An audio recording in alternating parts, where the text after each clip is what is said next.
कार्यानुत्पादात। अब ये जो कारण अप्रवृत्ति शब्द है, कारण अप्रवृत्तौ शब्द है, सत्याम कार्य अनुत्पादात, ये भी अपने अंदर एक वो जो साजिश, गहरी साजिश की गहरा साजिश क्या होता है, गहरी साजिश इसके अंदर भी है। कारण अप्रवृत्तौ, इसको छेड़ें थोड़ा, हाँ, कारण अप्रवृत्तौ। ये सांख्य सिद्धांत के हिसाब से सब कुछ करने वाली प्रकृति है, प्रकृति से सब कुछ होता है, ठीक है। सृष्टि, स्थिति, दुख, सुख, पाप, माने जो भी संसार में सब प्रकृति के द्वारा होता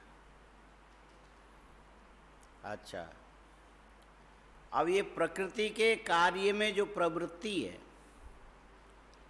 इसका प्रयोजन क्या है, क्यों करती है, ये संसार को क्यों बनाती है, क्यों बढ़ाती है, क्या जरूरत है। तो उसके में मूल कारण ये है कि प्रकृति की मूल इच्छा ये होती है, ये जो पुरुष है, जीव है, आत्मा है, ये किसी तरह से विवेक ज्ञान उत्पन्न करके अपने आप को मुक्त करे, इसीलिए प्रकृति की प्रवृत्ति है।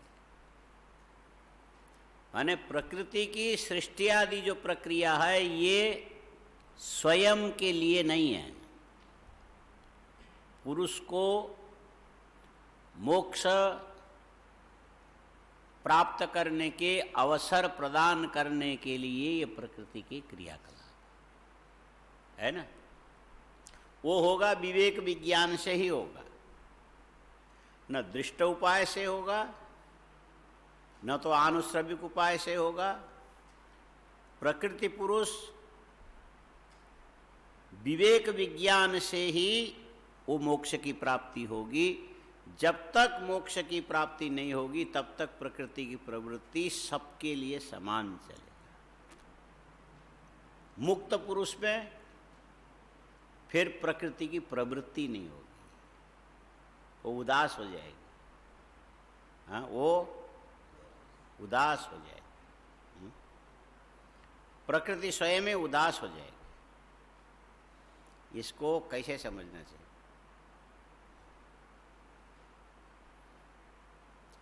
घरों में तुम लोग अपने अपने घर जाते हो, तो घर के लोग तुम लोगों से प्रेम करते हैं, हाँ करते हैं, हाँ करते हैं।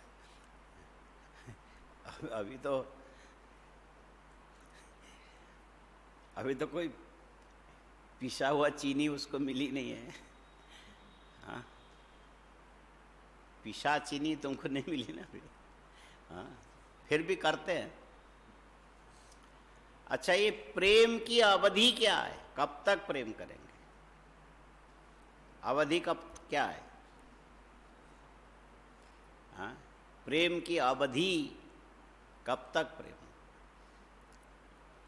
तो इसमें इतना ही बोलना, जब तक हम जिंदे हैं तब तक प्रेम वाले प्रेम करेंगे। बीच में बाधा आ गया तो स्वार्थ से आता है, वो सब अलग चीज़ है, लेकिन प्रेम होने के बाद होता रहता है। होने के बाद प्रेम का स्वभाव है, यदि होगा होता रहेगा। और स्वार्थ यदि आ गया, उसमें थोड़ा व्यवधान आकर के भी प्रेम नहीं टूटेगा, वो व्यवधान उसको रोकेगा रोकेगा रोकेगा। और इसकी अंतिम अवधि क्या है? बोले अंतिम अवधि है मर जाओगे तो ये प्रेम फिर वहां खत्म हो जाएगा। ठीक है, थोड़े दिन रोना धोना गाना ये सब चलेगा, लेकिन मरने पर। अच्छा, अब वो जो प्रेम को बनाए रखने के लिए, प्रेम को बनाए रखने के लिए मान लो तुम्हारी उम्र कितनी है? हाँ, 14। अच्छा, तो दादा है घर में? दादा, दादा जानते हो क्या होता है? दादा जानते हो क्या होता है? अच्छा पढ़ते हो। दादा माने बाबा जी, दादा माने पिताजी के पिताजी, ठीक है। और फिर दादी भी होगी, और दादा से ज्यादा दादी तुमसे प्रेम रखती होगी, है ना? हाँ, वही ज्यादा, दादी ज्यादा, नानी भी दादी भी, हाँ? माने ये बिगाड़ने वाली ज्यादा यही होती है, नानी और दादी। अच्छा, अभी तो तुमको कोई मतलब नहीं है। प्रेम माने क्या? थोड़ा गुड़ खिला दिया, थोड़ा चॉकलेट दे दिया, थोड़ा ये दे दिया, ये क्योंकि उस चीज के मन के अंत संवेदना को तुम अभी इतना जानते नहीं हो, और धीरे धीरे धीरे धीरे जानने लग जाओगे तो इतने में उम्र हो जाने पर आखिरी दादी भी तो जाने की तैयारी करेगी, नहीं करेगी? तब तुमको ये लगेगा कि ये जाएगी, फिर ऐसा प्रेम हमको कहाँ से मिलेगा? ये जाएगी, ऐसा प्रेम हमको कहाँ से?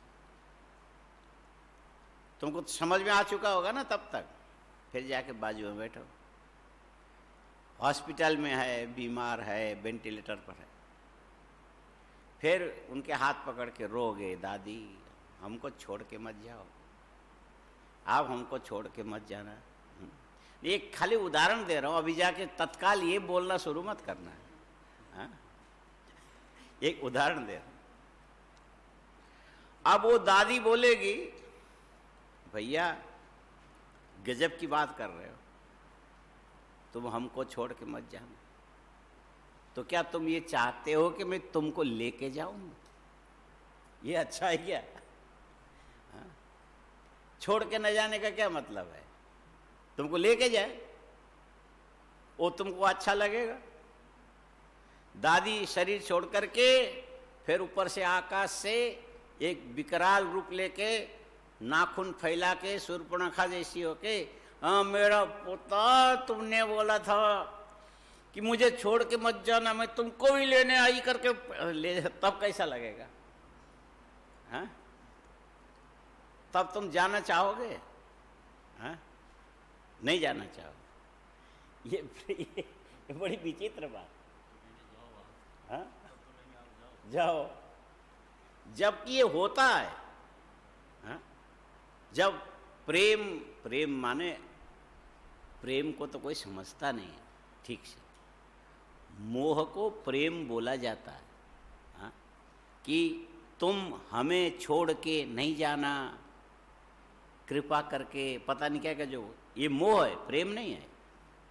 और सामने वाला बोले कि ठीक है कोई बात नहीं, जिस दिन मुझे जाना होगा एक बार शरीर छोड़ के फिर आके तेरा गला दबा के फिर मैं तुमको लेके, ये अच्छा है। तो ये मोह है, प्रेम नहीं है। क्या है?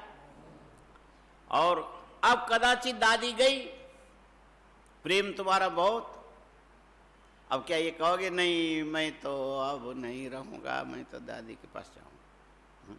कई लोग चले भी जाते हैं, हाँ? कई लोग, हमारे स्वामी प्रेमपुरी जी थे, तो उनका सेवक था एक, उनका नाम था लोकुमल, सिंधी लोकुमल था। तो स्वामी जी ब्रह्मलीन हो गए, तो 2 साल के बाद उसने, वो गोविंद जी थे उनके सेवा में, बाद में गिरीशानंद जी हुए, उनसे आके बोला, गोविंद, उनका नाम उस समय गोविंद था, हमको यह अनुभव हुआ कि स्वामी जी अकेले हैं, उनकी सेवा में कोई नहीं, तुमने ठीक से सेवा की है और हमने की है, तुम बोलो उनकी सेवा में किसी की जरूरत है, तुम चलोगे कि हम जाएं? पूछा उसने। जब पूछा तो वो स्वामी जी हंसने लगे, बोले तुम चले जाओ, हम तो यहीं मंदिर में पूजा करते रहेंगे।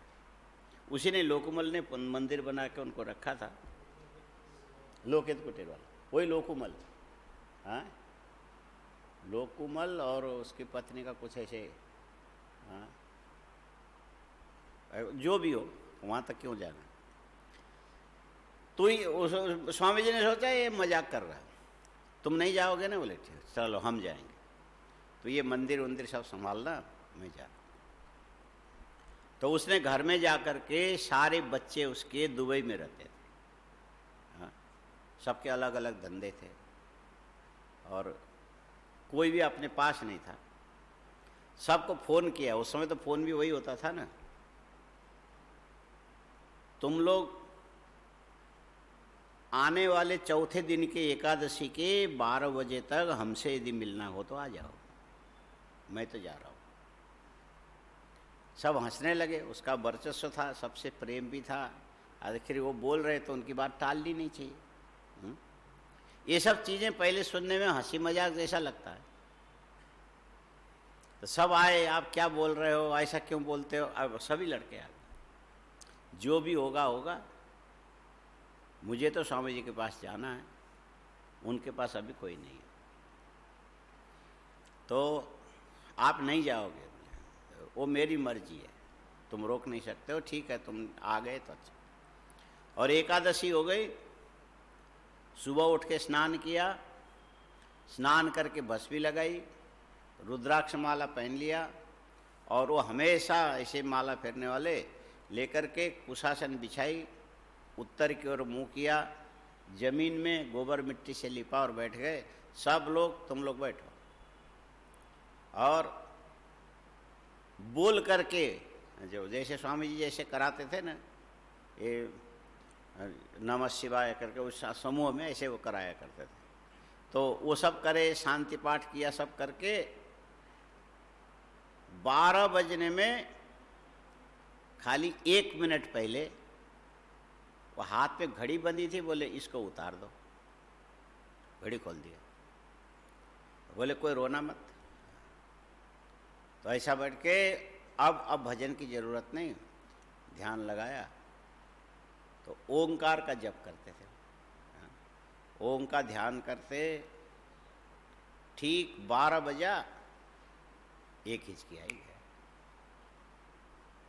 अब वो गोविंद को फोन आया उनके पास, रोना धोना सब शुरू हो गया। तो सही, पहले पूछा था कि तुम यदि जाओगे स्वामी जी के पास तो हम रुक जाते हैं, यदि तुम नहीं जाओगे तो हम जाएंगे, क्योंकि उनको ज़रूरत है। हमने देखा स्वामी जी का बड़ा प्रभाव था प्रेम को। वो लोकुमल इसी ढंग से गए, बोल करके 12 बजे एकादशी के दिन घड़ी इस ढंग से गया। तो इसीलिए ये जो प्रेम की अंतिम अवधि ऐसे देखो तो जीवन पर्यंत होता है। कब तक होगा? जब तक जिंदे रहोगे तब तक। क्योंकि अभी तुम जिससे प्रेम करते हो, उभय जो प्रेम के आस्पद स्थूल प्राकृत पदार्थ है, वो क्या है? स्थूल प्राकृत पदार्थ है। और लेकिन ये जो स्थूल जो प्राकृत पदार्थ से बना हुआ तुम्हारा शरीर, तुम्हारा प्राण, तुम्हारा मन, तुम्हारी बुद्धि, तुम्हारी इच्छा, तुम्हारी क्रिया, तुम्हारा ज्ञान, ये सारी चीजें सब के सब प्राकृत है। ये सब क्या है? प्राकृत है।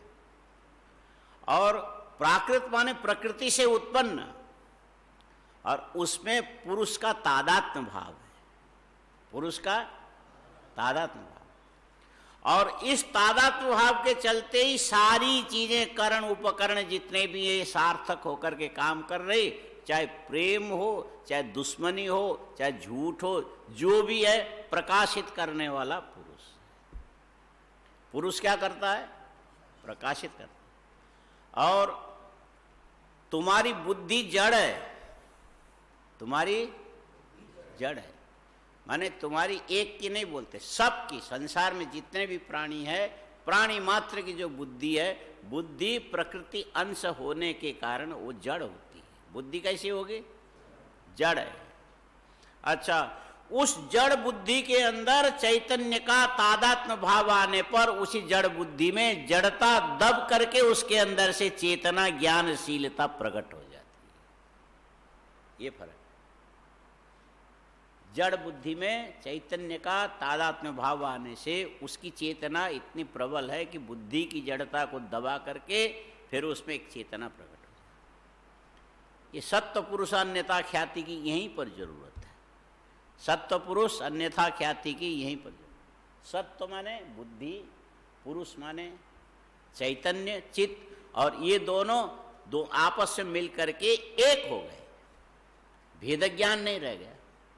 और भेद ज्ञान नहीं होने से उस बुद्धि के साथ मन का, उस मन और बुद्धि के साथ प्राण का, मन बुद्धि प्राण के साथ इंद्रियों का, मन बुद्धि प्राण इंद्रियों के साथ सूक्ष्म शरीर का, सूक्ष्म शरीर के साथ स्थूल का, स्थूल शरीर के साथ अन्य करण उपकरण सगे सब, इस ढंग से ये जीवन की प्रक्रिया चली। सबके साथ जो बुद्धि में प्रकट होने वाली जो चेतना वस्तुअंतर में तादात्म्य भाव को प्राप्त होती चली गई। जहां जहां गई जड़ को चेतना बना के दिखाया।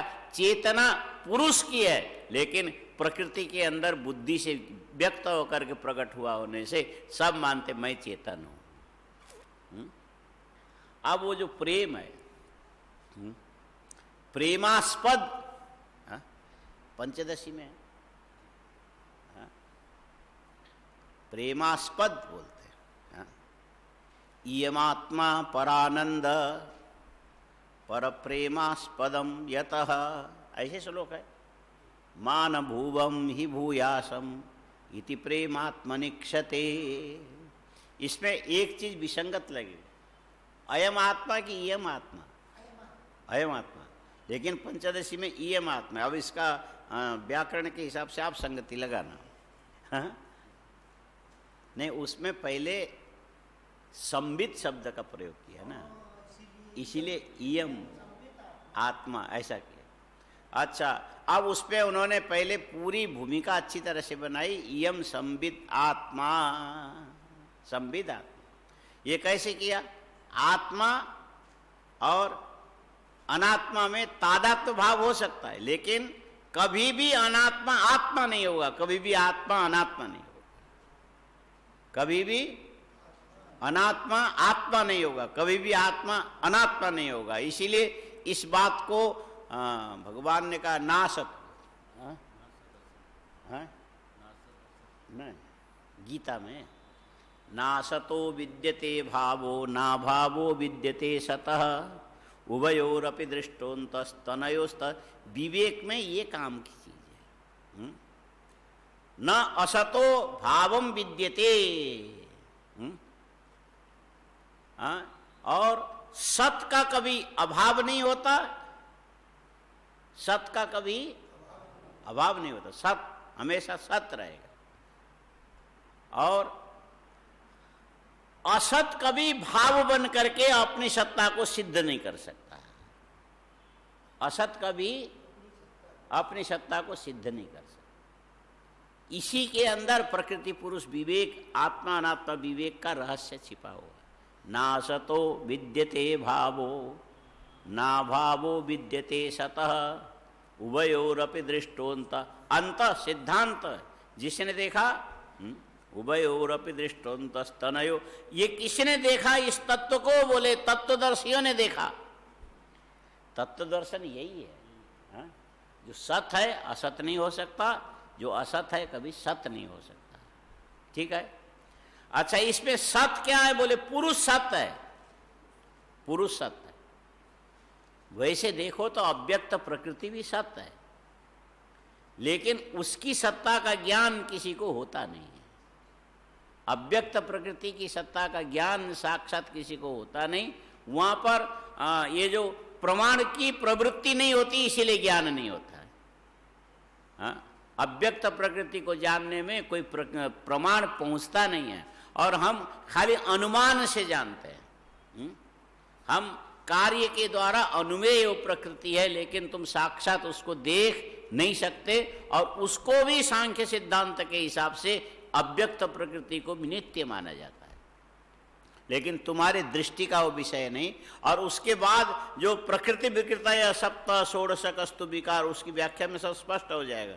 इतनी मूल अव्यक्त प्रकृति मूल कारण है, तीनों गुणों की वो साम्यावस्था है। साम्यावस्था में प्रकृति होकर पूरी जगत को अपने आप में लीन करके अपने स्वरूप में माने पुरुष अधिष्ठित होकर के रहती।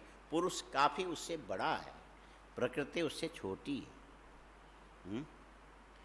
पुरुष बड़ा है, प्रकृति छोटी है। ऐसे होना चाहिए, पुरुष बड़ा होना चाहिए, प्रकृति छोटी होनी चाहिए। हाँ, अब ये भी तुम लिखोगे क्या? बड़ी शर्म की बात है। फिर भी लिख लो। हाँ, ऐसे घूंघट काट के पढ़ना। माने कुछ चीजें ऐसी होती है, लेकिन लिखना तो चाहिए, ज्ञान तो होना चाहिए ना। क्या क्या होना चाहिए? तो बोले रोटी मोटी। हाँ, रोटी मोटी। जो रोटी यदि पतली होगी ना, ठीक से सिकेगा नहीं, पहले जल जाएगा। थोड़ी मोटी टिक्कर टाइप की होगी तो पहले तो लकड़ी में उपले के आग में सेकते थे ना, तो किनारे रख के घुमा घुमा के लाल होके बहुत ज़्यादा देर तक संताप अंदर लेने की क्षमता मोटी रोटी में होती। पतली में थोड़ी देर फूक फूल जाएगा और जल जाएगा। इसलिए मोटी रोटी कभी नुकसान नहीं करती। रोटी मोटी। हाँ, ठीक है, रोटी मोटी यही लिखो आप, और क्या करो? कोरोना है, खाली बैठे हैं। रोटी मोटी लिखा। हाँ, और कहते घरवाली छोटी। ये भी अब लिखना, अब इस उम्र में लिख लीजिए, और तो क्या होगा, जो होना सो तो हो ही गया। रोटी मोटी, हाँ, औरत छोटी। हाँ, और भोजन गरम। भोजन गरम, ठंडा नुकसान करेगा। और बिस्तर नरम, ये आवश्यकता की चीज है। हाँ? उपयोग की बात है। हाँ? अब इसमें कोई शास्त्र खोजने जाओगे कुछ नहीं मिलेगा, लेकिन विचार करके देखोगे तो सही मिलेगा। हाँ? अब बोलो क्या लिखा? रोटी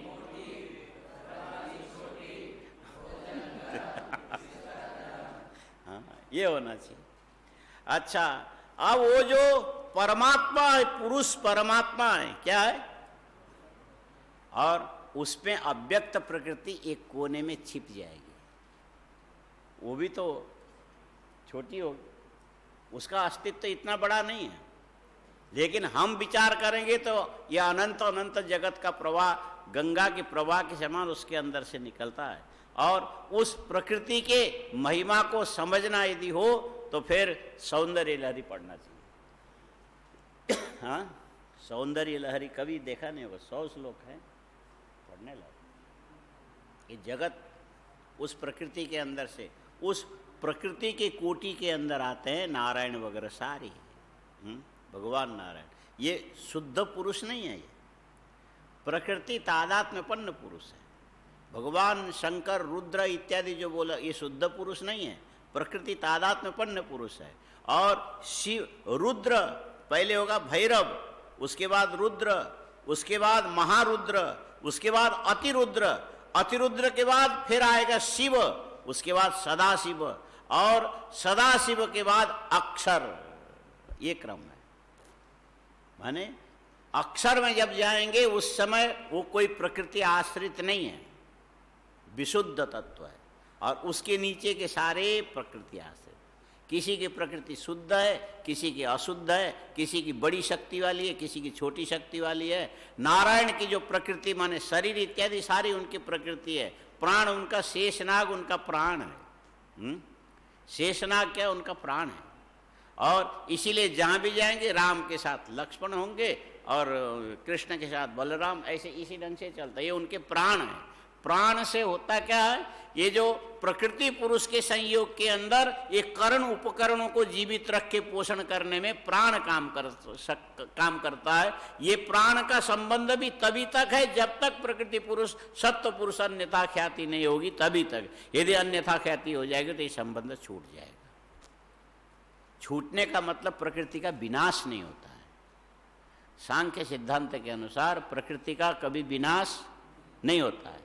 हाँ, ये जो कारण को, कार्य को उत्पन्न करने में प्रकृति प्रवृत्त हो रही, ये खाली पुरुष जो बंधन में आ गया उसको मुक्ति प्रदान करने के लिए प्रकृति पुरुष विवेक ज्ञान से श्रेय माने मोक्ष की प्राप्ति होवे, तभी तक प्रकृति की प्रवृत्ति है। इसीलिए मूल प्रकृति को यहाँ इन लोगों ने कह दिया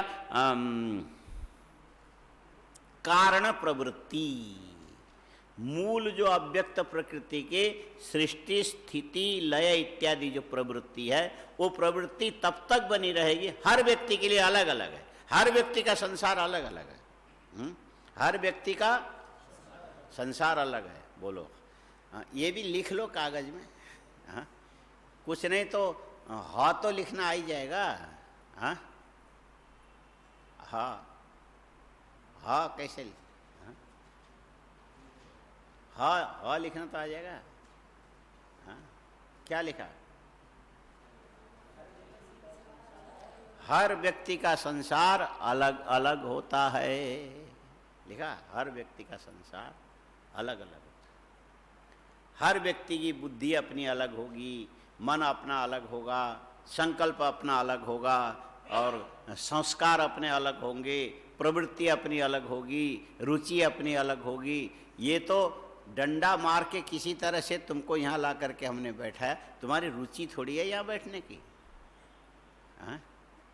अंदर से तो रो रहे हो, लेकिन कोई उपाय नहीं, चारा ही नहीं, कोरोना और कोई उपाय नहीं। क्या, कहाँ जाओगे अभी? हाँ? अभी यहाँ से निकल के जाओगे कहाँ? हाँ? पकड़ में आ गए हो तो बैठे। यदि कोरोना नहीं होती ना, तो इनमें से सब लोग, मेरे घर में पिताजी बीमार हो गए, दादाजी बीमार हो गए, दादी जी चली जाने वाली, ये है वो है, दुनिया भर के बहाना बना के सब निकल जाए। इसमें से आधे भी नहीं रहते। वहाँ जाके बोले अरे तू वहाँ विद्यालय छोड़ के आ गया?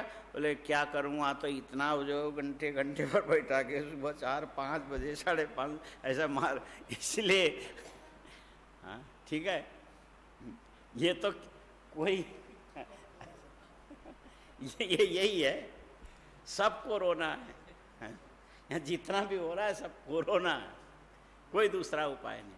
लेकिन जो भी संस्कार जिसके जिसके अपने अपने जैसे जैसे, सबका संसार अलग अलग है। एक दूसरे का संसार एक दूसरे से खाली सहायक बन सकते हैं, कदाचित एक दूसरे के मददगार बन सकते हैं, लेकिन एक का संसार दूसरे से कभी मिलेगा नहीं। आया समझ? यदि पानी में दूध डालोगे तो दूध पानी में मिल जाता है, घुल जाता है, और घुल कर के भी जो पानी के अंदर पड़ा हुआ जो दूध है, वो दूध अपने कण अलग रखता है, पानी का कण अलग होता है। उबालते जाओ उबालते जाओ उबालते जाओ, ये भाप में से पानी ऊपर निकल गया तो अंत में बचा हुआ दूध सफेद दिखाई देगा, है ना? अच्छा, और पानी के अंदर घी डालोगे, दिखेगा ऐसा कि हाँ घी एकदम पानी, लेकिन मिलता नहीं है, वो अपना स्वरूप को ऊपर ही तैराए रखता है। नीचे डूबेगा भी नहीं, पानी में पूरी तरह से घुलेगा भी नहीं। हाँ, इसीलिए घी तेल का प्रयोग इतना ही करना चाहिए जो दाल में अथवा उसमें ऊपर दिखाई न देवे, माने आँख से न दिखे। कण तो अलग होता है, दिखने लायक बना के जो खाते हैं, इसका मतलब है वो बीमारी का रास्ता पकड़ता है। हाँ? दिखना नहीं चाहिए, इस ढंग से होना चाहिए कि दाल में तेल अथवा घी दिखना नहीं चाहिए, सब्जी में भी दिखना नहीं चाहिए। इतना कम में, कम आँच में, और उसको ढक कर के भाप में पका पका के वो अंदर एक एक कण कण के अंदर घुस जाए, लेकिन पानी में ऊपर न उतर पाए, इतनी मात्रा में होना चाहिए। और हम लोग सोचते हैं कि बस फिर क्या, ये घी तो एक चीज़ है, इसी से तो ताकत बनता है, लेकिन खाओ जरा कस के, फिर लीवर खराब होना शुरू हो जाएगा। हाँ? प्रेशर, कोलेस्ट्रॉल, सारी चीज़ें यही से जरा। और देखने में मिल गया ऐसा लगने पर भी ये घी कभी पानी से मिलता अलग ही रहता है, घी पानी से मिलता नहीं है। आया समझ में? ठीक इसी प्रकार समाज है, व्यक्ति है, संबंध है, परिवार है, अपने हैं, पराये हैं, हितैषी हैं, दुश्मन हैं, विरोधी हैं, और ईर्ष्यालु सब हैं, नहीं है? ईर्ष्यालु भी हैं, विरोधी भी हैं, हर प्रकार के लोग, और सबका अलग अलग गांव नहीं है कि भाई ईर्ष्यालु ईर्ष्यालु ईर्ष्यालु यहाँ से इधर रहो, और जितने घृणा वाले इधर भंगी के इलाके में रहो, और इसमें जो शत्रुता करने वाले वो जो कसाईवाड़ा में रहो। ऐसा कोई ऐसा थोड़ी करते, सब इसी के अंदर सभी हैं। हमारे समाज में सभी हैं इसी के अंदर, और हिंसा वाले भी हैं, और उसके परिणाम भी सबके काम में आता है। और हिंसा वाले ने, कसाई ने भैंसे को मारा, कसाई ने, तो कौन तगड़ा है, भैंसा तगड़ा है कि कसाई तगड़ा है? हाँ, कसाई तगड़ा। कसाई उपाय से मारता है भैंसे को, ऐसे नहीं मारता है। एक राजा के दिमाग में आ गया कि मुझे इतनी बड़ी सेना, क्रूर सेना होनी चाहिए, जिसको गुस्सा आने पर दुनिया में कुछ भी न दिखे। हाँ, क्रूर, जिसमें बुद्धि का नाम निशाना न हो और किसी को मारते समय मन में दया न आवे, ऐसे क्रूर जाति की सेना एकत्र करना है। तो माने हिंसक को क्रूर होना चाहिए, उसके मन में दया नहीं होनी चाहिए। ऐसी सेना इकट्ठी करूंगा, उसके बाद ये पड़ोसी बड़े राज्य में आक्रमण कर दूंगा। तो मंत्री ने सलाह दिया, दया विहीन क्रूर जो होता है वो तो कसाई होता है। तो राजा ने जोश में आ गए, जितने भी देश में कसाई सबको सेना में भर्ती करो, जो लड़के जवान हैं। तो ठीक है, कर लिया। मंत्री को क्या पैसा खर्चा करना उसको? मंत्री राजा के चलाने से चलता है। आजकल मंत्री के चलाने से राष्ट्रपति राजा चलते हैं, ये उल्टा हो गया। हाँ, राजा के चलाने से मंत्री को चलना चाहिए, और राजा को समझ में ना आवे तो सुझाव मंत्री देवे, लेकिन वो बात अभी रही नहीं। तो मंत्री ज्यादा करके वो अपना चलाएगा, और हर चलाने के पीछे मेरा हिस्सा क्या होगा, मेरा हिस्सा क्या होगा। हाँ, ये उसने खूब कसाईयों को भर्ती किया, बड़ी भारी सेना बना दी, और पड़ोसी राज्य में जब आक्रमण किया तो वो सारी सेना भाग खड़ी हुई दूर। मंत्री से पूछा, ये क्या हुआ? हम पूछते हैं तो सब कसाई। बुलाए, तुमको हमने निर्दयी हो, साहसी हो, वीर हो, इसीलिए हमने भर्ती किया, भाग के कैसे खड़े हो? बोले, राजा साहब, हमारी जाति के संस्कार ऐसा होता है, हम तगड़े तगड़े जानवरों को मारते जरूर हैं, ऐसे नहीं मारते हैं। पहले दूसरा आदमी उनके पैर बांध करके नीचे गिराता है, उसके बाद हम मारते हैं। आपने जिसके साथ लड़ने के लिए भेजा वो तो किसी के पैर बंधे नहीं, हम कैसे मार सकते हैं? हाँ, पहले पैर बंधे होने चाहिए। माने कसाई होने मात्र से वो वीर नहीं हो जाता है। हाँ? वीर कसाई होने मात्र से नहीं होगा। क्रोध आने पर हित अहित को न देखे, वो तो ठीक है, वीर पुरुष के लक्षण है। शरीर में अहम भाव नहीं रहेगा, मरने की वो चिंता नहीं करेगा। अब मारने होगा, हो सके तो मारेंगे, नहीं तो मरने में क्या फर्क पड़ता है। और इस ढंग से वीरों के लक्षण ऐसे होते हैं। हाँ? कायर माने, हाँ? ये कायर कैसे बना होगा? हाँ, रतिर, हाँ, काय रतिर यस्य इति स कायर। शरीर में प्रेम जिसका ज्यादा हो वो मरना को भी पसंद नहीं करेगा, इसीलिए उसको कायर बोलते। कायर शब्द इसी अर्थ में, हाँ, अयम कायरः। और उसी काय के साथ रति न होकर के विरति। मर गए तो मर गए, क्या फर्क पड़ता है? अभी थोड़ी मर रहे, पहले भी कई बार मरे, लेकिन ये काम करके मरेंगे। हाँ? कार्यम वा साधेयम देहम वा, ये शिवराज विजय में कार्यम वा साध, माने उसको वीर बोलते। या तो काम सिद्ध करूंगा, नहीं तो मर जाऊंगा, मरने से हमको कोई डर नहीं। ऐसे वीरों की प्रवृत्ति होती है। कसाई को वीर नहीं बोलते, लेकिन हिंसक जरूर बोला जाता है। कसाई को क्या बोला जाता है? हिंसक। हाँ, उसके भैंसा कितने तगड़ा क्यों ना हो, और चारों पैरों के बीच में एक बांस रख देगा, और बैठे हुए अवस्था में वो रस्सी से वो चारों पैरों को, दो पैरों के आगे वो बांस इधर, वो बेचारा हिलडुल नहीं सकता है। और सींग को ले जाके मोटे पेड़ के साथ बांध, अब क्या करेगा? पैर भी नहीं मिले, हाथ। अब उसके बाद पड़ा है तो उसके गले पर वो तलवार मारेगा। भैंस मर गई। हिंसा किया किसने? कसाई ने किया। अच्छा, अब उसको फिर चमड़ी निकालेगा पहले।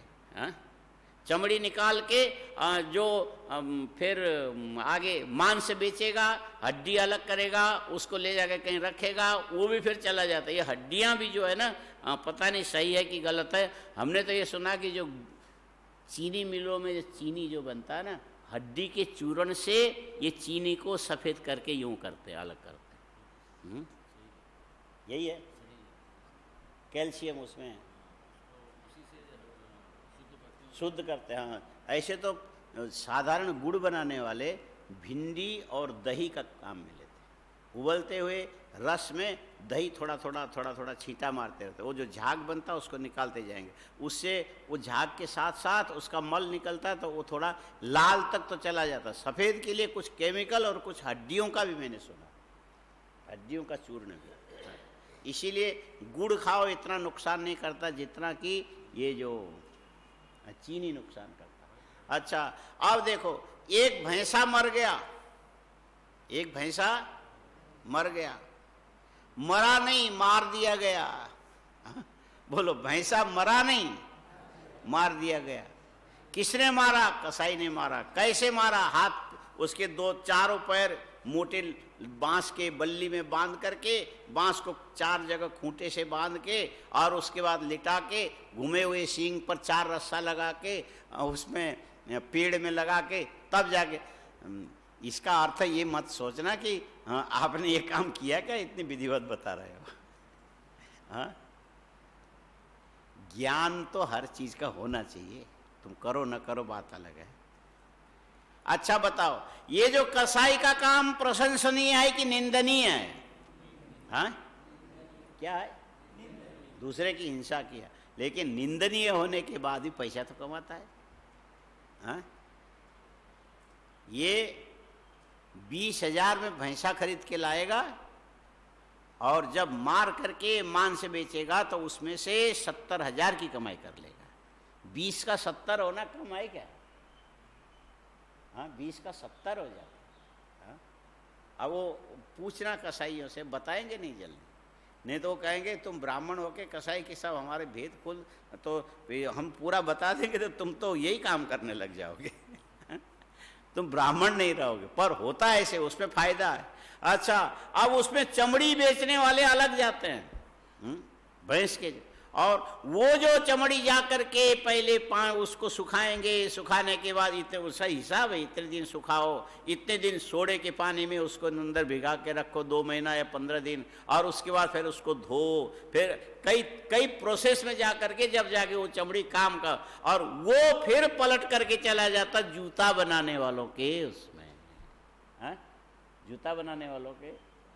अच्छा, अब वो उसके फिर वो डिजाइन बनाएंगे, कटिंग करेंगे, छोटे का क्या बनाना, बड़े का क्या बनाना। ये जितने भी ज्यादा कीमती जो स्पर्श होते हैं ना, ये इस ढंग से होते हैं कि जिंदे चमड़ी निकाले गए पशुओं के जो चमड़े के बने हुए साधन है वो ज्यादा कीमत में बिकते हैं।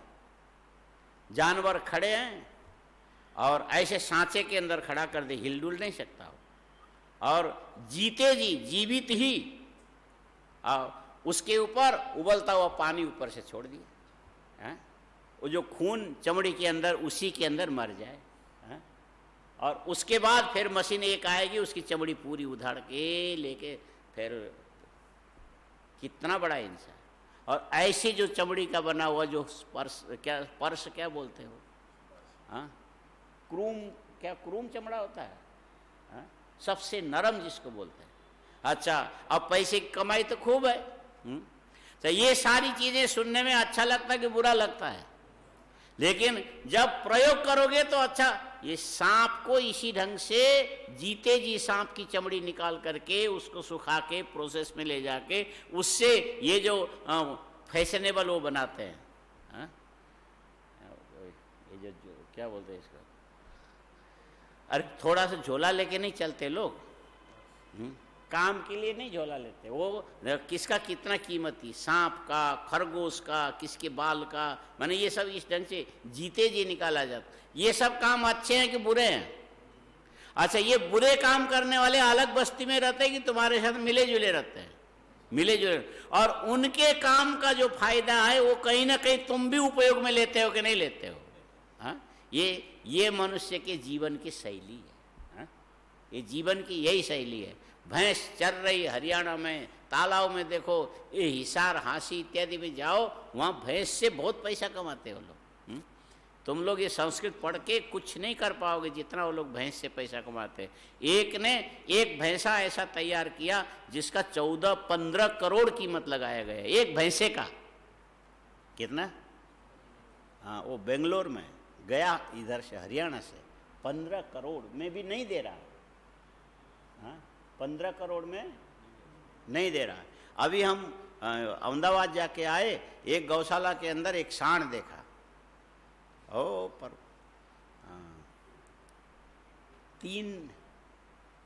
3 टन उसका वजन, 3 टन, 3 टन का नहीं, 1.5 टन का मतलब कितना हो गया? तुम हिसाब नहीं लगा पाओगे। 1 टन कितने किलो का होता है? हाँ, 100 किलो का कुंटल होता है बुद्धूराम, और 1000 किलो का 1 टन होता है।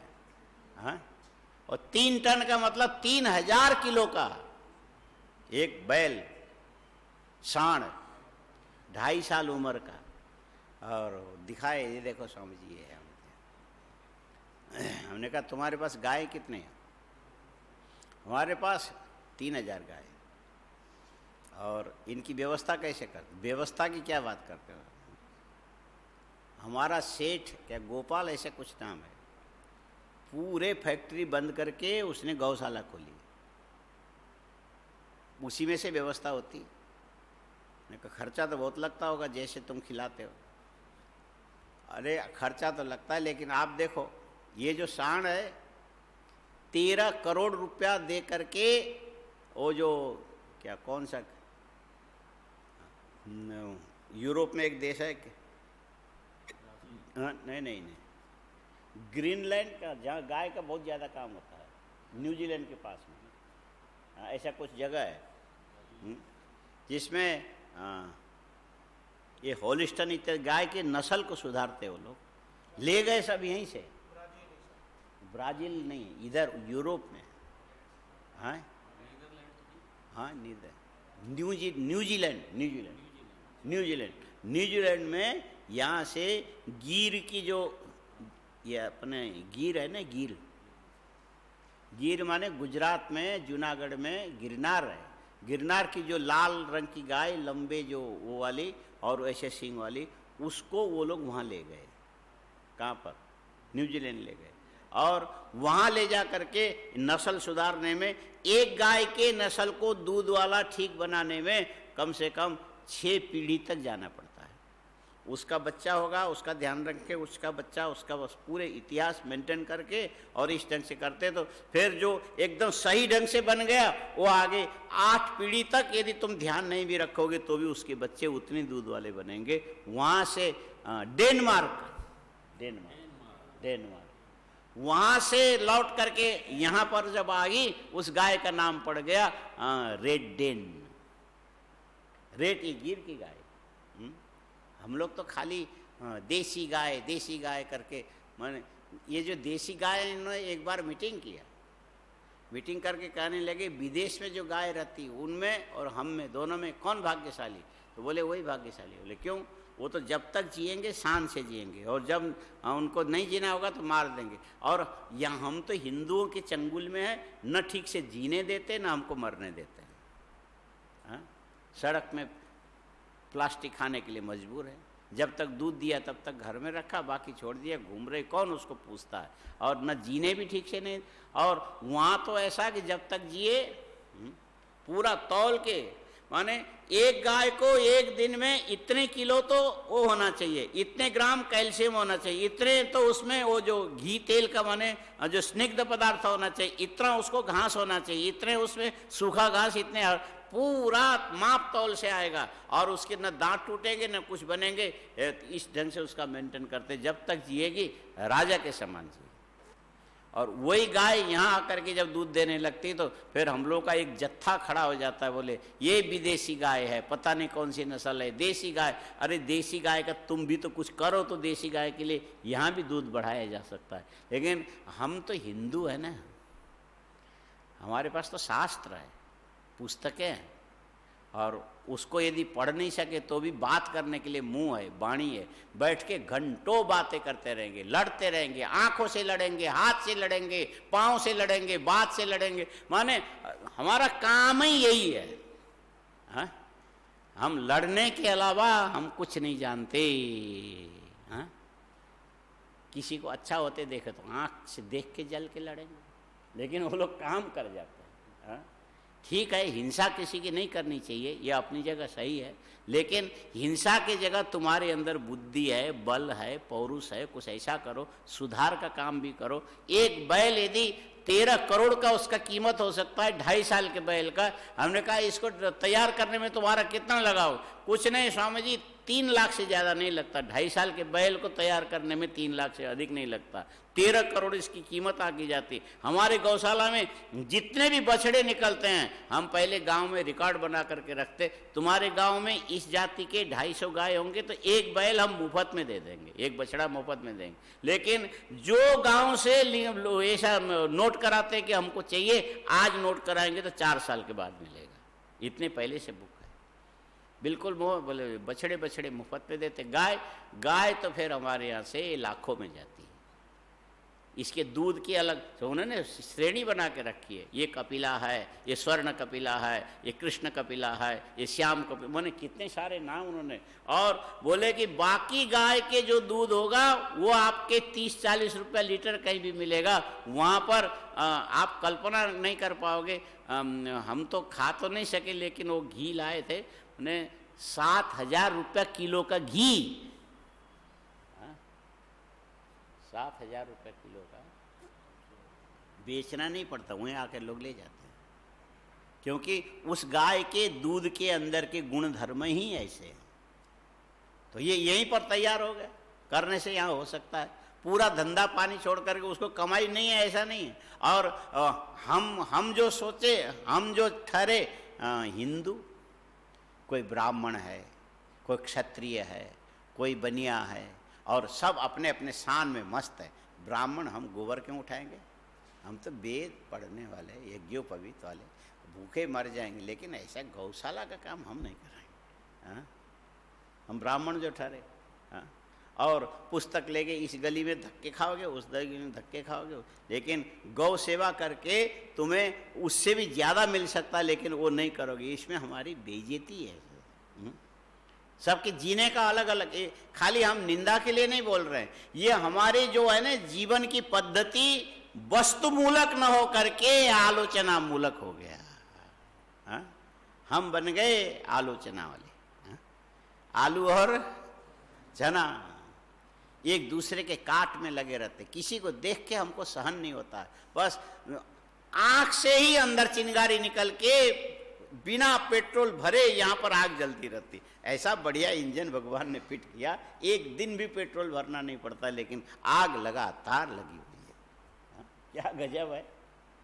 इसीलिए कर कुछ नहीं पाते, बड़ी बड़ी बातें करेंगे, काम हमसे कुछ होने वाला नहीं। अच्छा, वो भी हमारे अंदर है, सब मिलजुल के रहते, इधर उधर कहीं नहीं जाते। लेकिन जिसने जैसे जैसे जैसे जैसे कर्म किया, संस्कार बनाया, वासना बनाई, ये उसके अपना संसार है।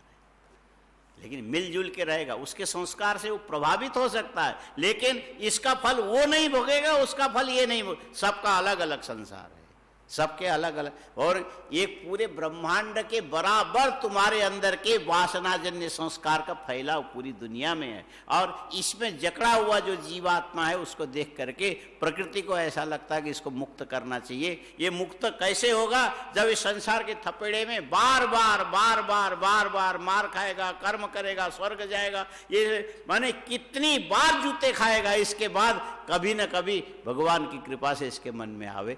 इस झंझट से पूरी तरह से मुक्ति कब मिलेगी?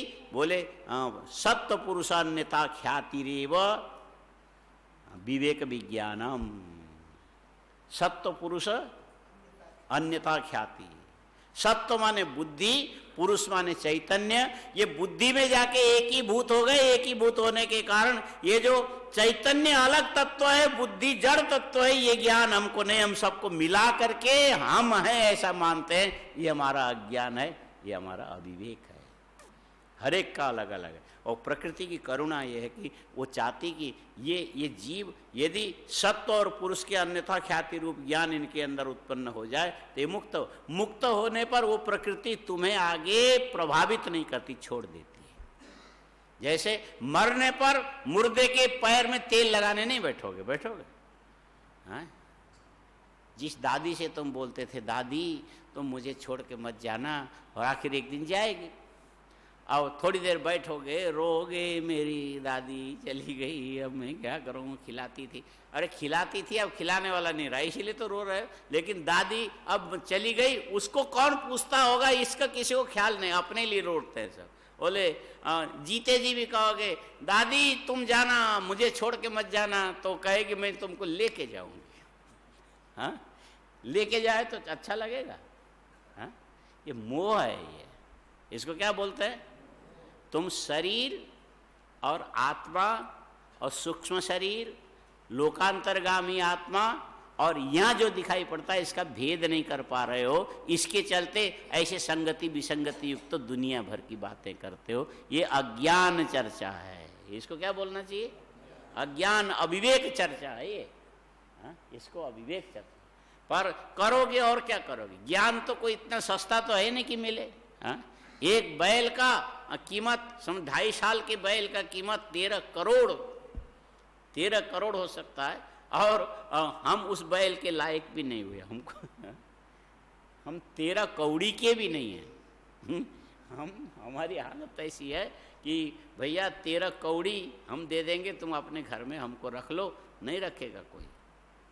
हाँ? देने पर भी नहीं रखेगा। एक बैल का 13 करोड़ कीमत होता है, कितना फर्क है। लेकिन विवेक विज्ञान में देखोगे तो देखो, कारण अप्रवृत्तो, इसको समझ लेना। कारण माने मूल प्रकृति, और उसकी प्रवृत्ति किसके लिए? जीव को पूरे संसार में सुख दुख की अनुभूति करा के कदाचित इससे विचलित होने के बाद यदि सत्व पुरुष अन्यथा ख्याति की जिज्ञासा इसके मन में उत्पन्न हुई, तो उस विवेक के द्वारा मोक्ष में यदि स्थित हो गया, फिर वो प्रकृति उसको छेड़ेगी नहीं। वहाँ दुखांतर की उत्पत्ति संभव नहीं है। हाँ? वहाँ पर दुखांतर की उत्पत्ति, और यही तो प्रश्न हो, न तो दुखांतर उत्पाद कारण अप्रवृत्तो, वहां पर कारण रूपी जो प्रकृति है उस मुक्त पुरुष के प्रति प्रवृत्त न होने के कारण दुखांतर की उत्पत्ति होने की संभावना वहां पर नहीं रहेगी। ये लोग ऐसे ऐसे छोटे छोटे वाक्य लिखते हैं। हाँ? इतना कारण अप्रवृत्तो, हाँ?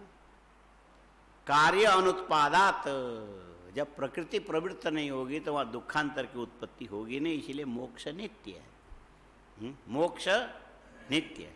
इसीलिए दूसरी बात ये बोलते विवेक ज्ञानोपजनन पर्यंतत्वाच्च कारण प्रवृत्ति। बोले प्रकृति की जीव के लिए जो प्रवृत्ति है कब तक के लिए है? जब तक विवेक विज्ञान उत्पन्न नहीं होगा तब तक प्रकृति की तुम्हारे प्रति प्रवृत्ति है। प्रकृति स्वाम नियोक्ष्यति करके है ना। अहंकार विमूढ़ात्मा कर्ता हमिति प्रकृतेर क्रियमाणानि गुणै कर्माणि सर्वस अहंकार विमूढ़ात्मा कर्ता हमिति मन्यते। इतना ही बंधन है और कुछ नहीं। सिद्धांत है, ये भी लिख लो किसी जगह, प्रकृति ही कर्त्री, कारण जो प्रकृति वही सब कुछ करती है।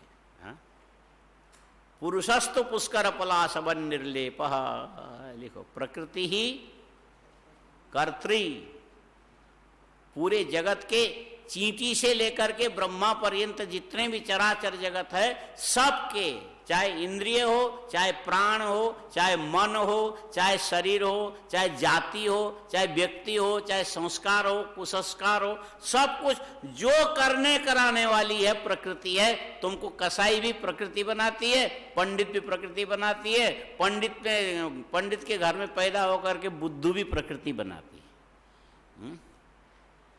उसको बोलते हैं ब्राह्मण के घर में पैदा हो गए है बुद्धू, क्या बोलना चाहिए?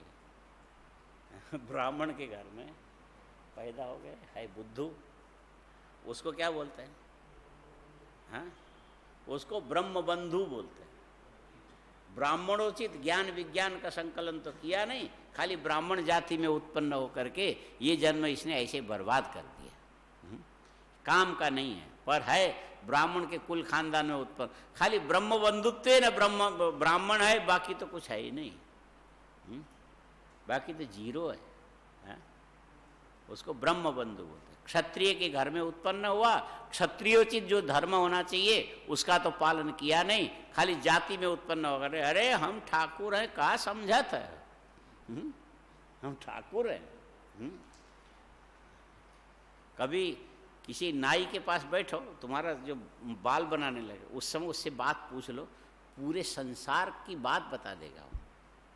फिर कहो कि तुम, अरे हम ठाकुर हैं महाराज, बड़े बड़े राजा महाराज, बड़े कितने बड़े क्यों ना हो, हमारे सामने सबको सिर झुकाना पड़ता है, हम उसके बाद में यूं यूं मारते हैं, और यही हमारा गौरव है, ये हमारा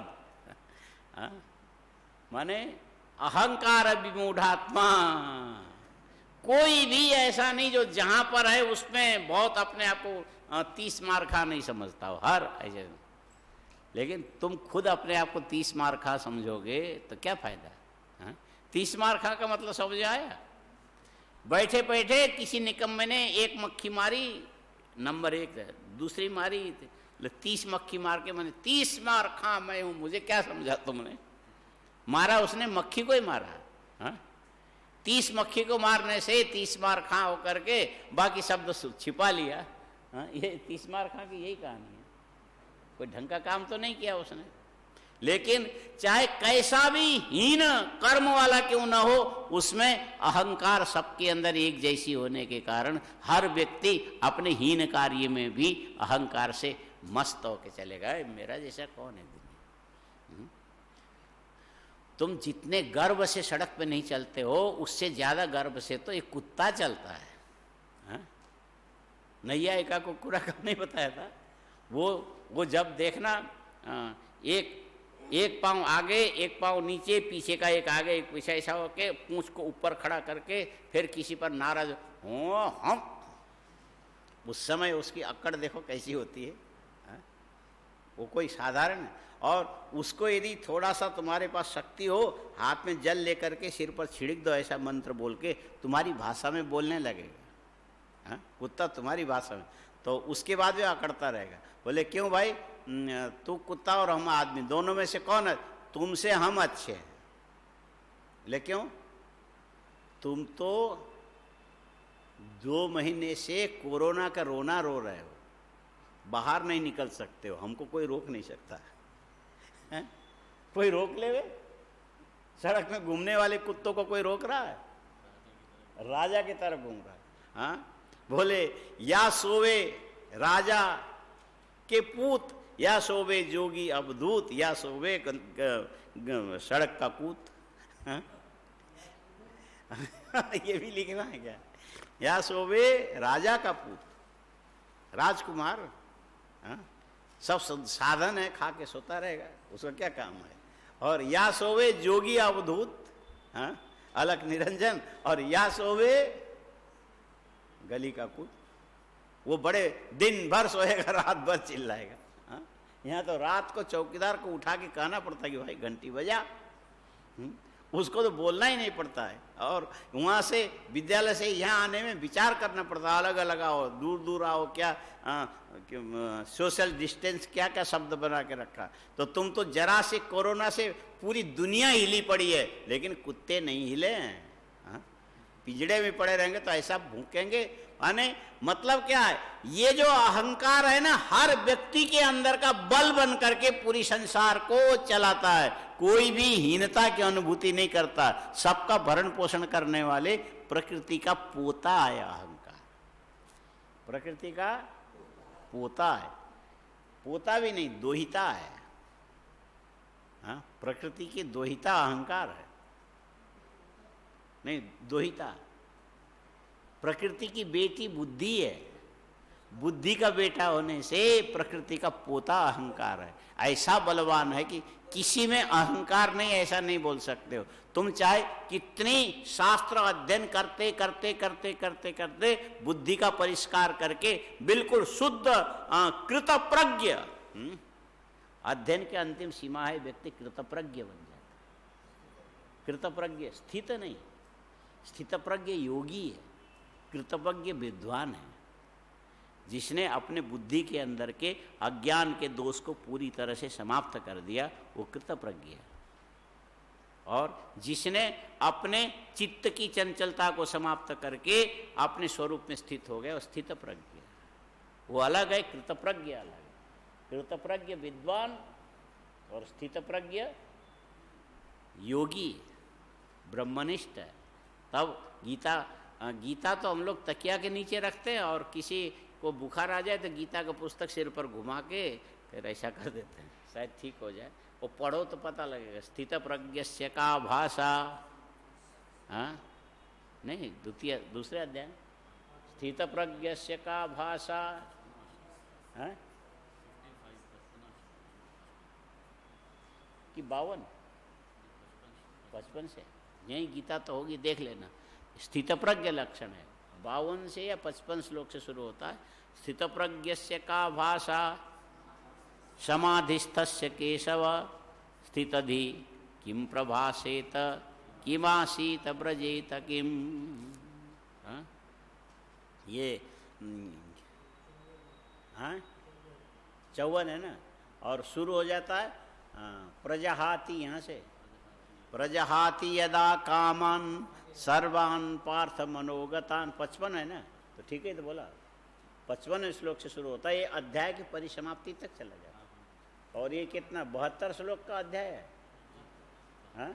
तो अब ये 55 से लेके 72 कितना हो गया, हाँ? तो ये 17 श्लोकों से भगवान ने स्थितप्रज्ञ का लक्षण बताया। और उसमें नंबर 1, नंबर 2, नंबर 3 इस क्रम से चले। उसके बाद चौथे के बाद फिर उसकी व्याख्या शुरू हुई, हाँ? नंबर 1 है प्रजहाति यदा कामान सर्वान पार्थ मनोगतान आत्मन्यैवात्मना तुष्ट तस्य। और नंबर 2 है दुखे सनुद्विग्रमना सुखे सुविगत स्पृहा बीतराग भय क्रोध शीतधीर मुनिरुच्यते। तीसरा कौन है, हाँ, यह सर्वत्र। ये धीरे धीरे वो क्रम सोपान क्रम है। सबसे ऊंचा ये, उससे ये, उससे ये, उससे ये, उससे। जैसे ब्राह्मणों में अलग अलग जाति होती है ना, मिश्रा। यहाँ कोई मिश्रा है? कौन है तू? मिश्रा? अच्छा, तू मिश्रा है। मिश्रा ब्राह्मण अच्छे होते हैं कि खराब होते हैं? हाँ, अरे बोल दे, अच्छे होते हैं। और तू कौन सा मिश्रा, काला मिश्रा है कि सफेद मिश्रा है? मिश्रा में 2 भेद है, हाँ? मिश्री में भी घिसिर पिसिर बहुत है, हाँ? जो काले मिश्र होते हैं वो सबसे ऊंची जात के माने जाते हैं, हाँ? बादाम में मामरा अलग है, देसी अलग है, शिमला ये सब अलग अलग है ना। मिश्रा में भी काला मिश्रा। एक हमारे पहले मुंबई में घाटकोपर में आते थे, ये इसमें महाराष्ट्र के जो भवन का जो होता है ना, क्या जैसे यहाँ पर DDA है ऐसे महाराष्ट्र में भी है, बम्बई में। उस पर काम करते थे पहले, इंजीनियर थे कुछ थे। तो सत्संग सुनने आते थे। महाराज क्या करें, जीवन ऐसे बीत गया, उदर और इंद्रिय की पूर्ति में सारा जीवन निकल गया। उन्होंने कहा अब थोड़ा बचा उसको भी निकाल लो, कोई बात नहीं। अब देखो ये सत्संग में थोड़े बहुत आ जाता हूँ, ठीक है, अब तो ये जीवन चला ही जाएगा, फिर बाद में कभी आना। अब महाराज क्या करें, हम कुछ कर नहीं पाए। मैंने ये जो गोरखपुर देवरिया ना, इनको बोलना बहुत आता है, हाँ? चले गए, अभी नहीं है, ऊपर चले गए, लेकिन बड़ा दिमाग खाते थे। ब्राह्मण तो थे ही, मिश्रा है ना, तो जाति है। और हमारे पुरखा कहते थे काले जो मिश्रा होते हैं बहुत बड़े ब्राह्मण होते हैं।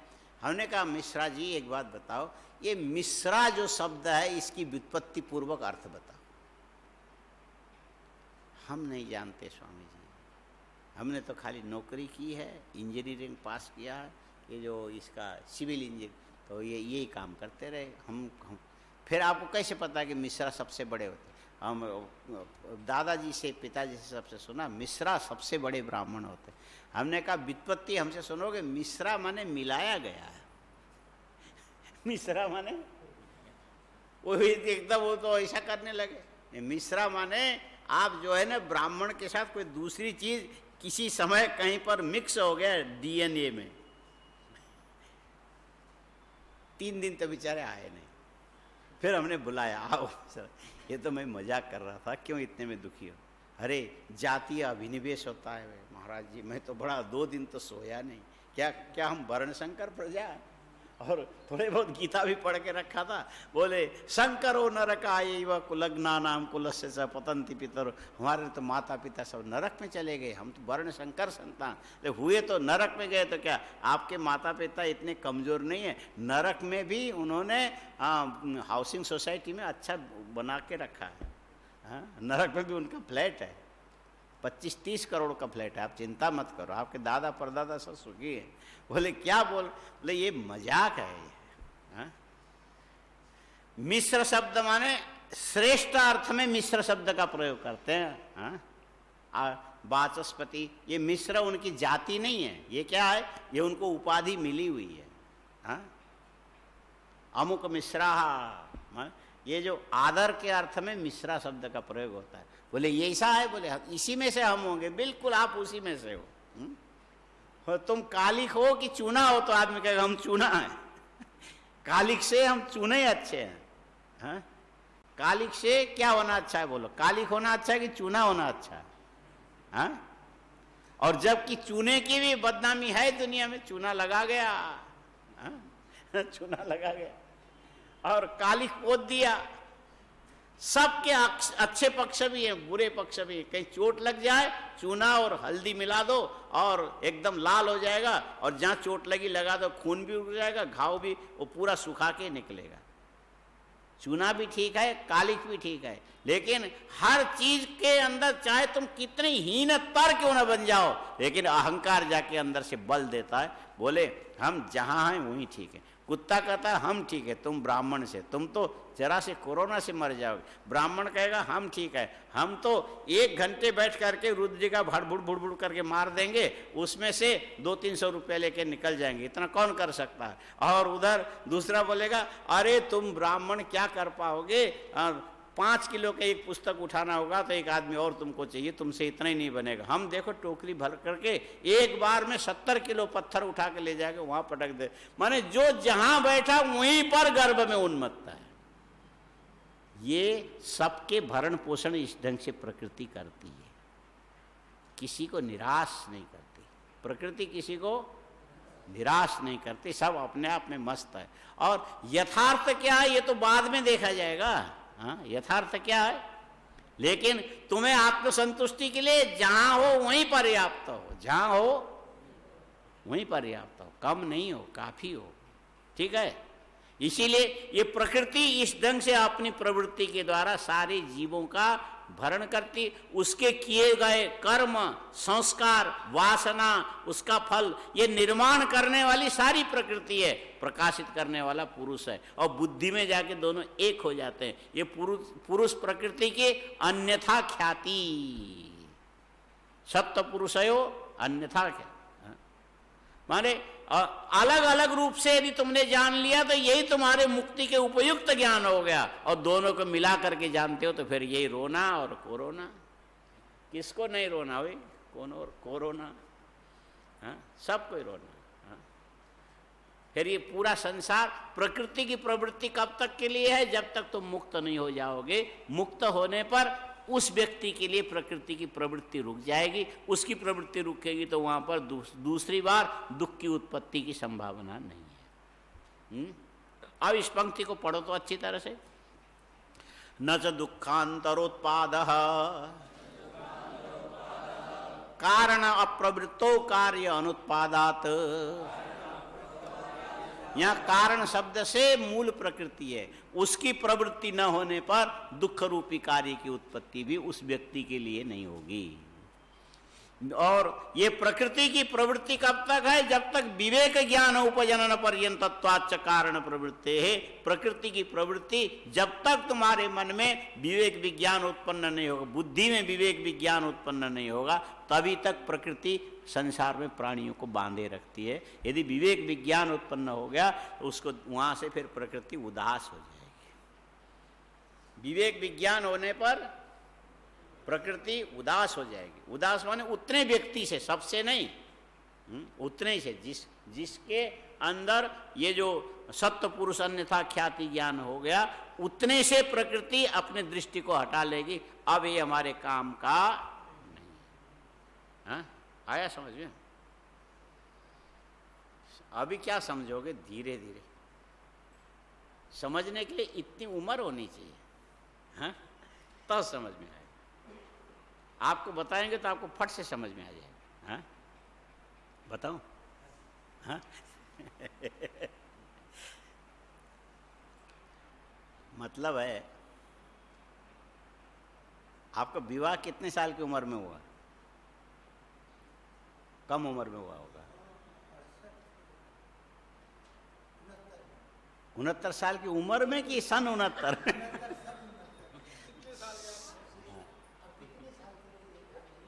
हाँ, 69 में हुआ। हाँ हाँ, 69 में। 69 का मतलब है जिस समय कांग्रेस का चुनाव चिन्ह ये जो 2 बैलों की जोड़ी थी उस समय। इससे पता लगता है कि ये इनका जन्म कब का है। हाँ, कहते किसी के पूछो तुम कब जन्म लिए थे? बोले हाँ, हमारी माता जी कहती थी जिस समय भूकंप आया था उस समय हम पैदा हुए थे। अब तुम खोजते रहो भूकंप कब आया। हाँ? कोई तारीख लिखने का सिस्टम तो पहले था नहीं। और बोले तुम कब जन्मे थे? अरे बहुत बड़ी आंधी तूफान आई थी ना, उसी समय हम पैदा हुए। अब देखते रहो कहाँ आंधी तूफान आई। हाँ? तारीख को तो पता लगे। अच्छा, 69 में जब विवाह हुआ तो 69 से लेकर के 20 साल गिनो, कितना होता है? 80 90, हाँ, 70 से 80 10 साल हो गया, 80 से 90 20 साल। अच्छा, ये 20 अथवा 10 और जोड़ दो, 30 साल। और 30 साल तक आप कहीं भी गए होंगे तो पंडिताइन ने आपका पीछा नहीं छोड़ा होगा साथ में। हाँ, छोड़ेगी नहीं। हाँ, बोले हम आपको अकेले जाने नहीं देंगे, लेकिन अब आप बुलाओगे तो नहीं आएगी। अब बुलाओगे तो नहीं। यही है लगाव का, इतना ही मतलब है और कुछ नहीं। और वो धीरे धीरे, अब तो ठीक है, आप तो पढ़ो लिखो पढ़ाओ, विद्यालय में रहो, उसी में शांति रहेगी। आपके वहां रहने से हम भी यहाँ शांति,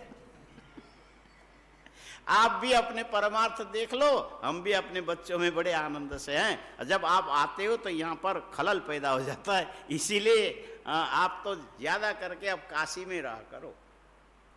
ये क्या है? ये प्रकृति पुरुष से उदास हो जाती है।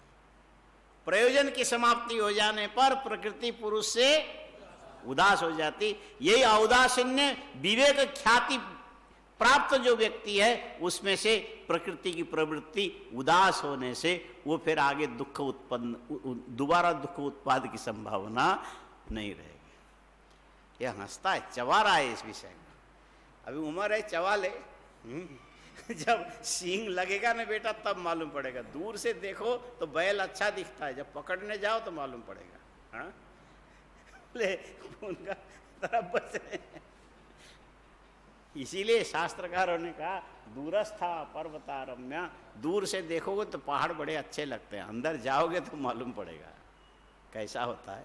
यही सही है ना, दूरस्था पर्वता। तो इस चीज को विवेक विज्ञान उपजनन पर्यंतत्वाच्च कारण, ये जो प्रकृति की जो प्रवृत्ति है, जब तक तुम्हारे अंदर सत्व पुरुष अन्यथा ख्याति रूप विवेक विज्ञान उत्पन्न नहीं होगा, तब तक प्रकृति तुम्हें विषयों से बांधे रखेगी। जहाँ ये विवेक विज्ञान उत्पन्न हुआ उसके बाद प्रकृति तुम्हें छोड़ देगी। प्रकृति ने छोड़ा तो पुरुष अपने आप मुक्त हो। मुक्ति कहीं से लाने की चीज नहीं। तो मुक्त स्वभाव हो, जा करके प्रकृति में तादात्म्यपन्न होने से प्रकृति के गुणों को अपने आप में लेके जो चिंतन करते हो, ये तुम्हारा बंधन है।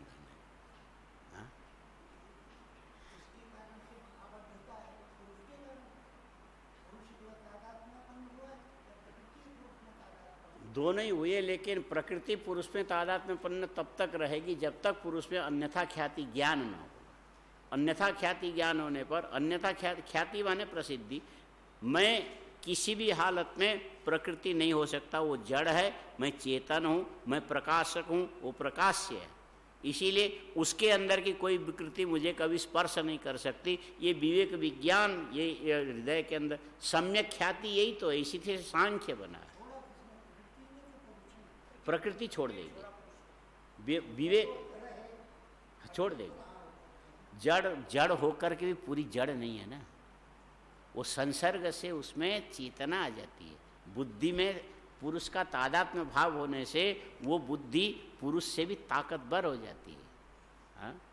माने जैसे शादी के 2 साल के बाद 2, 3 साल, 5 साल तक तो आपकी पत्नी पर खूब चलता रहा होगा, आपकी इशारे से चलती थी और आपकी हर बात मानती थी, और 6ठे साल के बाद उसकी आधी बात आपको माननी पड़ती थी, तब वो आधी मानती, और 15 साल के बाद उसके पूरे के पूरे 75% आपके स्वीकार करने पर एक बात वो मानेगी, और 25 साल के बाद ऐसा होगा कि ये पूरे के पूरे 90% उसी के मान के चलना पड़ेगा, यदि नहीं हो तो आपका नहीं चलेगा। और यदि 50-55 साल यदि हो गया तो हर बात उसी की चलेगी, आपकी नहीं चलेगी।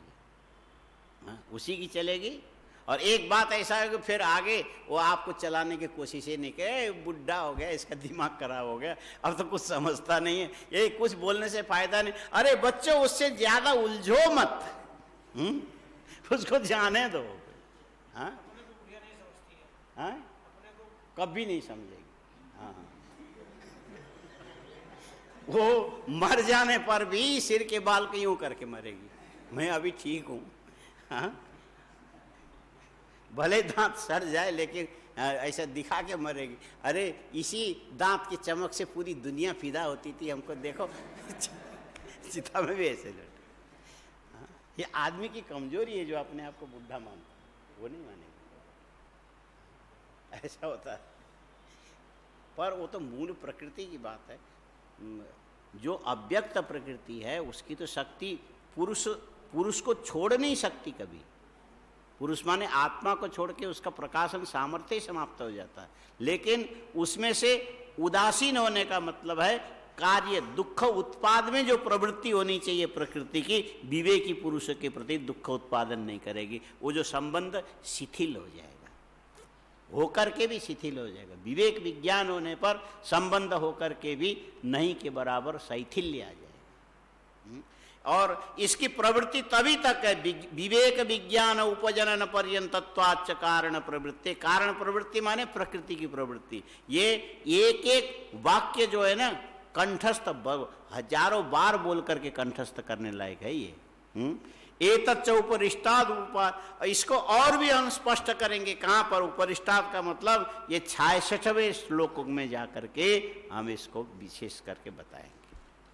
आज इतने ही रहने दो। हाँ?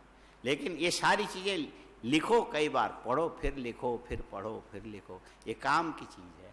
हाँ? लिखना पढ़ना चाहिए। ठीक है, चलो रहने दो, आज समय भी हो गए। ओम पूर्णमदः पूर्णमिदं पूर्णात् पूर्णमुदच्यते पूर्णस्य पूर्णमादाय पूर्णमेवावशिष्यते। ओम शांति शांति शांति। शंकरं शंकराचार्यं केशवं बादरायणं सूत्रभाष्यकृतौ वन्दे भगवन्तौ पुनः पुनः। ईश्वरो गुरुरात्मेति मूर्तिभेदविभागिने व्योमवद्व्याप्तदेहाय दक्षिणामूर्तये नमः। ओम शांति शांति। ओम नमः पार्वती।